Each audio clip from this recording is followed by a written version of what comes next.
மயிலாடுதுறை மாவட்டம் தரங்கம்பாடி தாலுகா திருவிளையாட்டம் ஊராட்சியில் குண்டும் குழியுமாக கேட்பாரற்று கிடக்கும் கோயில்பத்து, காளியம்மன் கோவில் தெரு, ஆலக்கரை ஆகிய பகுதிகளை இணைக்கக்கூடிய சாலையை உடனே சீரமைக்க கோரி இந்திய ஜனநாயக வாலிபர் சங்கம் சார்பில் நூதன போராட்டம் நடைபெற்றது. நூதன போராட்டத்தில் பெண்கள் மற்றும் பொதுமக்கள் ஏராளமானோர் கலந்து கொண்டார்கள். இதில் காளியம்மன் கோவில் தெருவிலிருந்து ட்ரம்ஸ் வாத்தியங்கள் முழங்க சாலை விபத்தில் கை மற்றும் தலையில் அடிபட்டது போல கட்டு போட்டு கொண்டு ஊர்வலமாக வந்து ஆர்ப்பாட்டத்தில் ஈடுபட்டார்கள். திருவிளையாட்டம் கடை வீதியில் வர்த்தகர்கள், பேருந்து பயணிகள், பொதுமக்களுக்கு பெரிதும் பயன்பட்டு வந்த பொது கழிப்பறையை சீரமைத்து பயன்பாட்டிற்கு கொண்டு வந்திட வேண்டும், பொது மயானத்திற்காக அரசு வழங்கியுள்ள 10 லட்சம் பரிசு தொகையை மக்களுக்கான அடிப்படை வசதிகளை நேர்மையுடன் செய்திட வேண்டும் உள்ளிட்ட பல்வேறு கோரிக்கைகளை வலியுறுத்தி கண்டன கோஷங்களை எழுப்பினர். இந்திய ஜனநாயக வாலிபர் சங்கத்தினர் மற்றும் பொதுமக்கள் திரளானோர் இந்த ஆர்ப்பாட்டத்தில் கலந்து கொண்டார்கள்.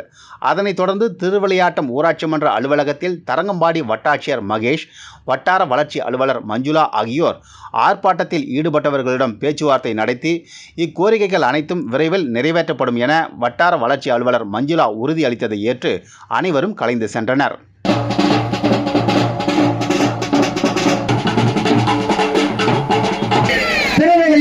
ஊராட்சி உள்ள கிராமப்புற சாலைகளே அதிகாரிகளுக்கும் தெரியாதா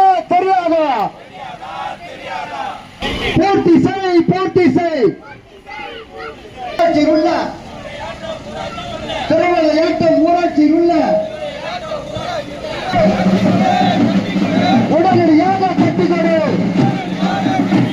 இந்திய ஜனநாயக வாலிபர் சங்கம் உள்ள 10 லட்சம் பரிசு தொகையை அரசு தொடக்க பள்ளியை கட்டிக்கொடு.